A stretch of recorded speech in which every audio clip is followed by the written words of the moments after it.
तो 25 अक्टूबर के insight IAS देखने वाले हैं। क्या क्या बेसिकली आपके करंट अफेयर हैं इसमें सारे यूपीएससी के लिए। तो सबसे पहले जीएस 2 का टॉपिक है रिवर्सिंग द ब्रेन ड्रेन। फिर आपका जीएस 4 है कोड ऑफ एथिक्स। फिर आपका कंटेंट है मेंस के लिए प्रोजेक्ट अनुनानक।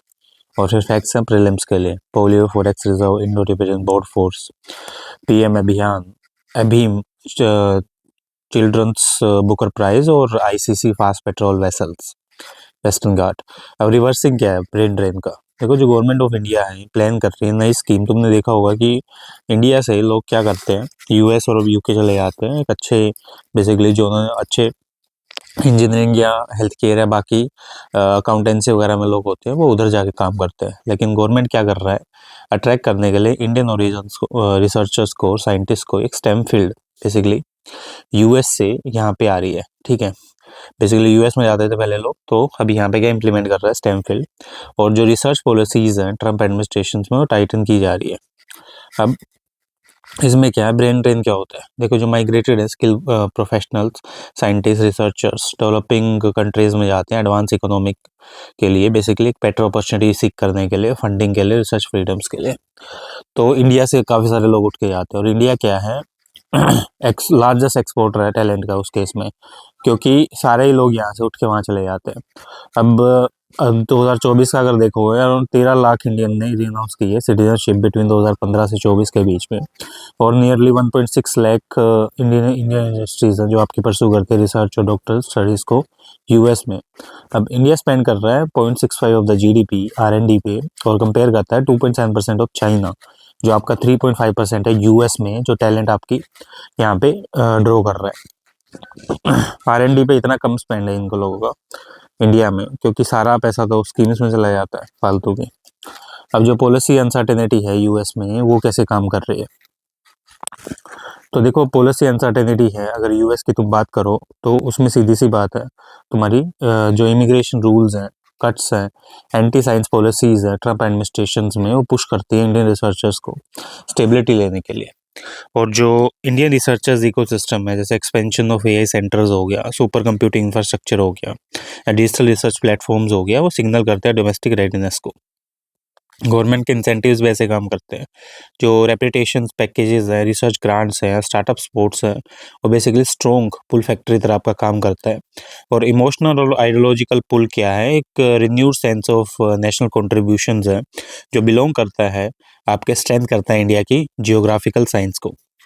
अब स्टेट का मॉडल क्या है तमिलनाडु टैलेंट प्लान है जो ऑफर करता है कॉम्पिटिटिव पे रिलोकेशन और को रिसर्च कोलैबोरेशन जो आपको एक मॉडल लेके आते हैं दूसरे स्टेट के लिए भी। और यही इनिशिएटिव्स हैं जो आपके लिए गए हैं नेशनल लेवल मेजर्स पे। जो एनआरआई साइंटिस्ट हैं रेपुटेशन स्कीम्स है वो सब्सटेंशियल सेटअप्स आपको ग्रांट करता है आईआईटी नेशनल हब्स के हिसाब से। स्टार्टअप इंडिया डिजिटल इंडिया के हिसाब से आपको प्रोवाइड करता है रिटर्न एंटरप्रेन्योर्स जो बेसिकली आपकी एस्टेब्लिश करेंगे डीप टेक स्टार्टअप्स को। और इसी तरह इंस्टीट्यूशन कोलैबोरेशंस आपके सीएसआर और आईसीएसआर है जो आपका रिवर्स माइग्रेशन राउंड टेबल्स को बेसिकली यहाँ पे लेके आता है जिस हिसाब से आपकी चीज़ें यहाँ पे की जा रही है। अब आपका एआई रिसर्च लाइजन ऑफिसर्स हैं कोऑर्डिनेट करते हैं ऑन बोर्डिंग इंटेलेक्चुअल प्रॉपर्टी से और इंस्टीट्यूशनल फिट से। इसी तरह आपका स्टेट लेवल का एफर्ट होता है जो तमिलनाडु का प्लान है 100 करोड़ का बजट लेके आना नए रिसर्च सेंटर्स के लिए आईआईएफसी और टीआईएफ कोलैबोरेशंस के थ्रू वो को सुपरवाइज करता है पीएचडी और एआई फोकस जॉब्स को। और एस्टेब्लिशमेंट है एआई स्टार्टअप्स लैंडिंग पैड्स का जो आपके बेंगलुरु चेन्नई और पुणे में है जो रिप्रेजेंट करते हैं फाउंडर्स को। और सिंप्लीकेशंस आपका एथिक्स क्लियरेंस का और फंडिंग मैकेनिज्म्स का हाई इम्पैक्टेड साइंस के लिए। चैलेंजेस क्या है देखो सबसे पहले ब्यूरोक्रेटिक रेड टेप है क्योंकि कॉम्प्लेक्स प्रोक्योरमेंट के रूल्स होते हैं यहाँ पे और काफ़ी सारे अप्रूवल लेने पड़ते हैं। तो वो चीज़ें क्या है रिसर्च मतलब आपकी ब्यूरोक्रेसी में फंस के रह जाती है। इंस्टीट्यूशन रेजिस्टेंस हैं जो आपके ग्रांट्स और प्रिविलेज हैं रिटर्नी साइंटिस्ट के लिए वो बेसिकली डिसकंटेंट करती है एग्जिस्टिंग फैसिलिटीज़ में क्योंकि उनको उनसे दिक्कत होती है। कल्चर और सिस्टमेटिक बैरियर्स हैं जो रिटर्नी है और बेसिकली डिफ़िकल्ट फेस करते हैं एडजस्ट करने में रिजिड हायरार्कीज़ में जो आपकी लिमिटेड ऑटोनॉमी होती है चीज़ों में या एडमिनिस्ट्रेटिव कल्चर रेजिस्टेंस होता है वो चीज़ों से। इंफ्रास्ट्रक्चर का डेफिसिट है आरएनडी इंडिया में स्पेंड होता है 0.65 ऑफ जीडीपी और जो वर्ल्ड क्लास लैब्स हैं वो सारी चीज़ें यहाँ सेटअप कर पाना बहुत मुश्किल है। क्वालिटी ऑफ लाइफ का कंसर्न है एयर पोल्यूशन है लैक ऑफ एडवोकेट हाउसिंग है स्कूलिंग डिफिकल्टीज़ है। तो कि इसमें कैसे करोगे चीज़ें।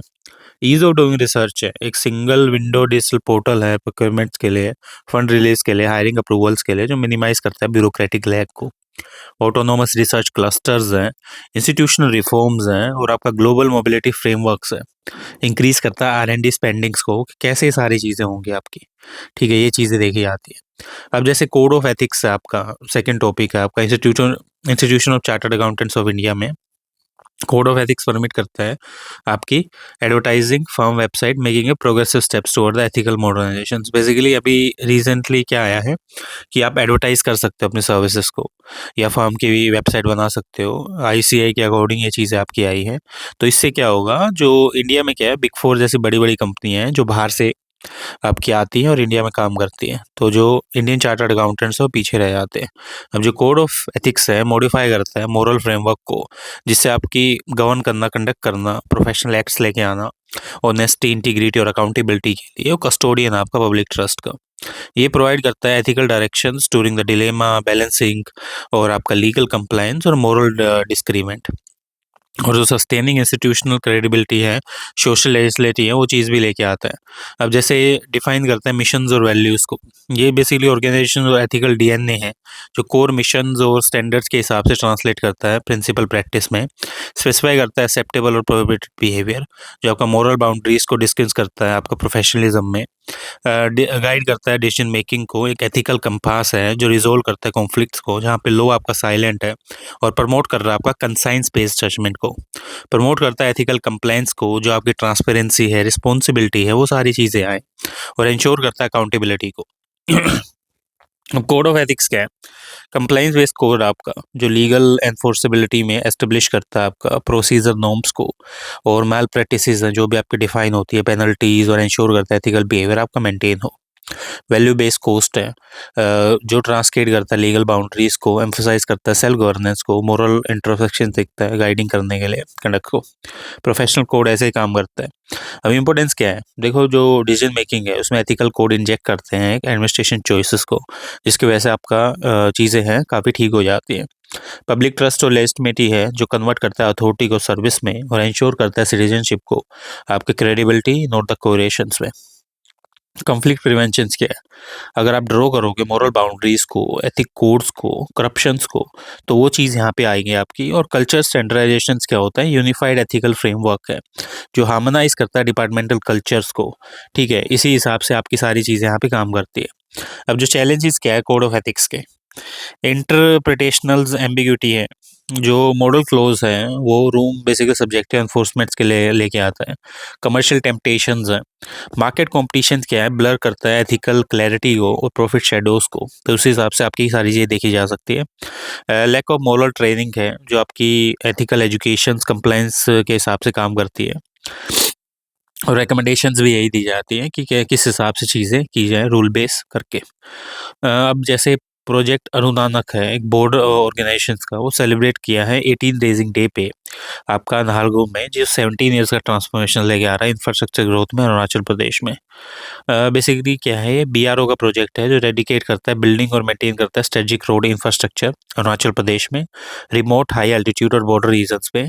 सर्व करता है सिविलियन डेवलपमेंट और डिफेंस लॉजिस्टिक पर्पस पे। अब जो बीआरओ है या मिनिस्ट्री अंडर ऑफ डिफेंस है, स्टेब्लिश है 2008 में। रोड्स बेसिकली आपके 696 किलोमीटर्स बनाए गए हैं मोटरेबल रोड्स, और 1.18 किलोमीटर है मेजर ब्रिजेस जो आपके बनाए गए हैं। लैंडमार्क प्रोजेक्ट क्या है, 278 किलोमीटर जो आपका हपोली सरली हुरी रोड है, वो ब्लैक टॉप करता है फर्स्ट टाइम इंडिपेंडेंस से, जो कनेक्ट करता है one of the most remote areas in the Kurung Kumey district. Environment initiatives हैं आपकी, एक पेड़ माँ के नाम, ये बेसिकली इनिशिएटिव है जिसमें आपके 23,850 पेड़ बनाए गए प्रोजेक्ट साइट पे, और ह्यूमन वेलफेयर को भी यहाँ पे लेके आता है। GS2 में इसकी बेसिकली इंपॉर्टेंस है कि आपका डेमोस्ट्रेट करता है इफेक्टिव सेंटर्स कोऑर्डिनेशंस को, और इंफ्रास्ट्रक्चर्स को लेके आता है, और एथिक्स बेसिकली आपकी आती है यहाँ पे पूरी। अब इंडिया क्या है, प्लेस करता है हाई अलर्ट पोलियो में, जो आपके पोलियो के केसेस है पाकिस्तान अफगानिस्तान में राइजेस हो रहे हैं, द बेसिकली इन दो कंट्रीज में।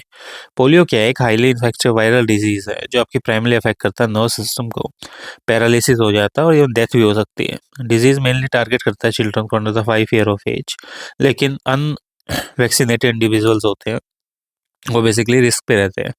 वेक्टर ट्रांसमिशंस के जो पोलियो वायरस है वो स्प्रेड करता है आपका फेशियल ओरल रूट्स के थ्रू, जो आपका कंटामिनेटेड फूड से होता है, और मल्टीप्लाइज करता है इनको इंटेस्टाइन्स में, स्प्रेड करता है पर्सन टू पर्सन, और बेसिकली पुअर सैनिटेशंस और हाइजीन्स के हिसाब से चीज़ें आती हैं। जो अर्ली सिम्टम्स हैं आपकी fever, fatigue, headache, vomiting, stiffness और नेक, वो सारी चीज़ें भी आती हैं। और एक में से 200 इन्फेक्शन बेसिकली आपके लीड करते हैं इरिवर्सिबल पैरालिसिस को।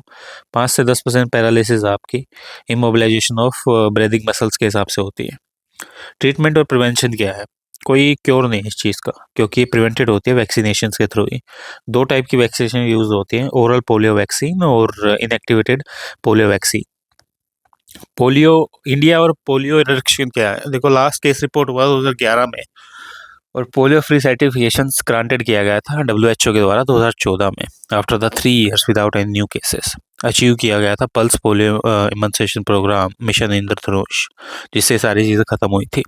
जो ग्लोबल पोलियो रिडक्शन इनिशिएटिव्स है वो लॉन्च हुए थे 1988 में, जो आपके रिड्यूस करते हैं cases bye over 99% from the 3,50,000 cases in the 125 countries. Polio free resigns पे सारे हैं, और ये सर्विलांस और बेसिकल इमरजेंसी रिस्पॉन्स में आपके काम करते हैं। फॉरेक्स रिजर्व क्या है? इंडिया का जो फॉरेन एक्स रिजर्व है वो सर्व किया गया है बिलियंस के द्वारा, क्रॉस करता है बिलियन मार्क्स को फर्स्ट टाइम, क्योंकि शार्प राइज होता है गोल्ड रिजर्व्स में, जो आपकी वैल्यूज बिलियंस में होती हैं। ठीक है, जो राइज है आपका वो RBI की गोल्ड परचेज और इंक्रीज इन गोल्ड प्राइसेस की वजह से आता है। और जो फॉरेन करेंसी है वो स्लाइटली डिक्लाइन है आपकी बिलियंस एंड एमिड एक्सचेंज फ्लक्चुएशंस के हिसाब से। अब फॉरेन एक्सचेंज रिजर्व्स क्या है और एक्सटर्नल एसेट्स क्या है? जो कंट्री का सेंट्रल बैंक है फॉरेन कंट्रीज में gold saving, special draw rights और सारी चीज़ें आती है, और एक्ट करता है फाइनेंशियल बफर की तरह, जो मैनेज करेगा एक्सटर्नल शॉक्स को, मेंटेन करेगा करेंसी स्टेबिलिटी को। ऑर्गेनाइजेशंस क्या है आपकी इन्वॉल्व होती हैं? RBI कस्टोडियन मैनेजर होता है कंट्री के फॉरेक्स रिजर्व का, और जो मॉनेटरी स्टेबिलिटी है वो वैल्यू ऑफ इंडियन रुपीस देखी जाती है करेंसी फ्लक्चुएशंस में, और जो इंश्योर करता है sufficient liquidity during the balance of payment crisis. Investor confidence भी यहीं से आता है, क्योंकि जो स्ट्रेंथ करता है उसकी इमेज को, और बेसिकली वही देखता है कि ये कैसे किया जाएगा आपका। ठीक है, अब आपने ये देखा कि इंडिया का फॉरेक्स रिजर्व कंप्राइज कर रहा है फॉरेक्स एसेट्स को, गोल्ड रिजर्व्स को, स्पेशल ड्रॉइंग राइट्स को, और ये सिग्निफिकेंस करता है इकोनॉमिक स्टेबिलिटी का, पॉलिसी फ्लेक्सिबिलिटी का और ग्लोबल क्रेडिबिलिटी का। वो चीज़ अभी ITBP फोर्स के बारे में किया है PM अभिम, ये Ayushman Bharat health infrastructure mission हैं जो हाईलाइट किया गया मिनिस्ट्री ऑफ हेल्थ केयर के द्वारा। सिग्निफिकेंट प्रोसेस है आपकी बिल्डिंग करने में pandemic ready health care infrastructure. ठीक है, अब जो प्रधानमंत्री आयुष्मान भारत इंफ्रास्ट्रक्चर है, pan India health care programme है जो क्रिएट करता है आपका रीसाइलेंट, एक्सेसिबल और self reliant public health system. Focus करता है पेंडेमिक प्रिपेयर्डनेस पे, डिजीज सर्विलांस पे और कॉम्प्रिहेंसिव हेल्थ केयर पे। लॉन्च हुआ था आपका अक्टूबर 25, 2021 में प्राइम मिनिस्टर के द्वारा, और आपका इम्प्लीमेंट किया गया था ministry of health and family welfare. Build करता है robust public health infrastructure capable है जो मैनेज करने के लिए पेंडेमिक्स और हेल्थ इमरजेंसीज को। डेवलप करता है एक IT enable disease surveillance system जो इंटीग्रेट करता है cross national and regional locals, contribute करता है यूनिवर्सल हेल्थ कवरेज में। फाइनेंशियल आउटलेज भी दिया गया है, सर्विलेंस नेटवर्क भी दिया गया है, ये चीज़, और यही फोकस एरियाज है। तो ये सारी चीज़ें थी जो आपकी ज़रूरी हैं। मिलते हैं नेक्स्ट वीडियो में विद मोर अपडेट।